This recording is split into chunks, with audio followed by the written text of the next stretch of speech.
Hey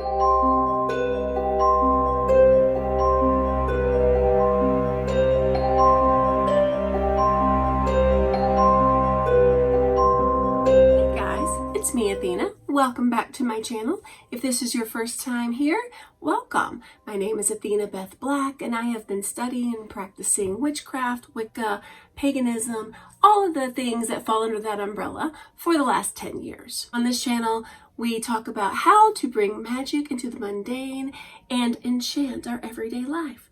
If that sounds like something you would enjoy, please stick around and keep watching. Today's video is the next installment in my 30 Days of Magic. In today's video, I wanted to share with you a little tip or trick for how to make your grimoire pages a little better. I'm going to caveat this because I'm not pulling mine out right this moment to show it. It is underneath a lot of things. But I wanted to share, especially for those of you who may not feel like you're quite that artistic, but you want to have drawings in your grimoire.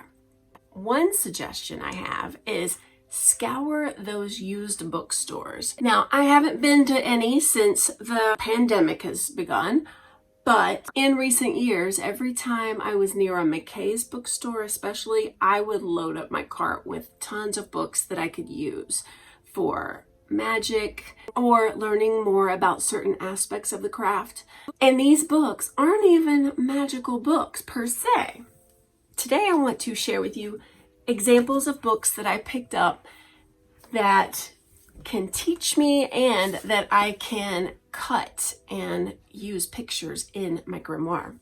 For instance, we had books like Wildflowers. Here's what's cool about this. There are plenty of illustrations.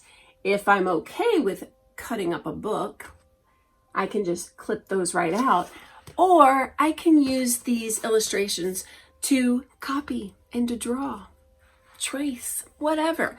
You don't have to feel like, oh, I can't do it, I'm not an artist, because I feel similarly. It's still helpful to have these photos.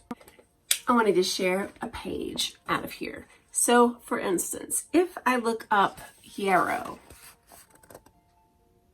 okay, it gives me a history of the plant. It has illustrations that I can use and copy or cut out if I'm into that. But then it also gives a history of the plant and how it was used. I think it's fascinating. Some of the things here say that it's also called carpenter's grass, bloodwort, dead man's daisy, dog daisy, green arrow, and so on. I love this. Nosebleed plant, old man's pepper. It goes on and on. It said that the leaf beaten small is conglutinative. Basically, it can be used for bloody wounds and help stave off the bleeding. In 1526, it was called bloodwort, spelled a very fancy way. Soldier's woundwort is a name from the American Civil War when the crushed plant was applied to battle wounds. American Indians used it to treat bruises, sprains, swollen tissues, and to heal wounds and relieve rashes and itching. So, if yarrow is something I wanted to include in my Book of Shadows, I can write some of these things down. I can also put some of the magical uses.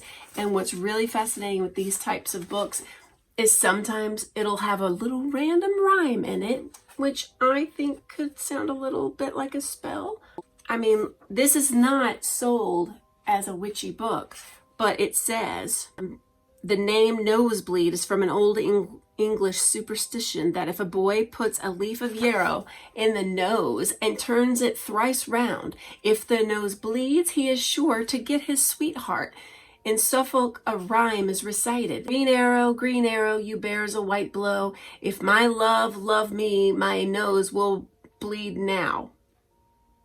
Okay. If my love don't love me, it won't bleed a drop. If my love do love me, 'twill bleed every drop. Okay. Green arrow became the American name for the plant, used chiefly as a folk remedy in the form of a tea.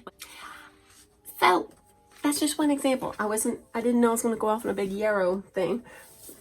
Here's another book. This I really like, Garden Flower Folklore. This one I liked because it has large pictures. It is separated into seasons. Grape hyacinths. I see these all the time. They grow right next to my yard. It gives a little history. It's been suggested that boiling it in vinegar to reduce the bitterness, it can be made into very tasty pickles. Other species are so bitter they've earned the name Bulbus vomitorium. Of this wort, it is said that it was produced out of dragon's blood on top of mountains and thick forests. Okay. Here's another one that I thought was fascinating. And in this one, the grape hyacinth, it has quotes in there. Take heed to thy bees that are ready to swarm. The loss thereof now is a crown's worth of harm. Set hive on a plank not too low by the ground, where herb with the flowers may compass it or compass it round.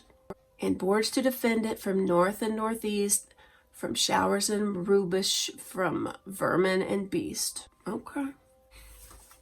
So there's always books that have full color. This one was one I bought, again, so I could use the drawings if I wanted, use the photos if I wanted. I will be honest with you, I have a hard time cutting up a book once I buy it, because I have always loved and respected books. However, if I decide, especially with a book like this, if I decide to make myself a small, instead of like in the Book of Shadows, but a small little garden book, I will use things like this to learn more. I've bought books about foraging. Being the air sign that I am so fascinated in a lot of different topics. One of them is herbalism and plants and the medicinal uses and the magical uses.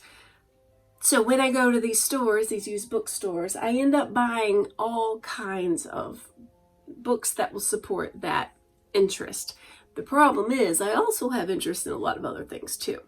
So kind of a master of none, Jane of all trades, but you know, master of none. Anyway, before you give up on yourself as any kind of artist, rethink how you add art to your Book of Shadows if this is an issue. Yes, if you can sketch things, have at it. I let that hold me back. I don't have a great mindset when it comes to art, but I like to copy things. I like to do drawing tutorials. I'm sure if I looked on YouTube, I know there's plenty of drawing tutorials for kids. There may even be some for adults. I've never actually looked. But let me know if this inspires you in any way, how you handle things like this. How do you feel about cutting and pasting things into your book? I like it. My Book of Shadows have always been sort of like a scrapbook of sorts, where I paste in there drawings and printouts, but also actual leaves and flower petals and dried things. So I'm really comfortable with using illustrations from these books, even if it does mean cutting them up. Okay, that's it for today. I'll see you day after tomorrow for the next video. And don't forget, like, subscribe, and hit that bell. See you next time, guys. Peace.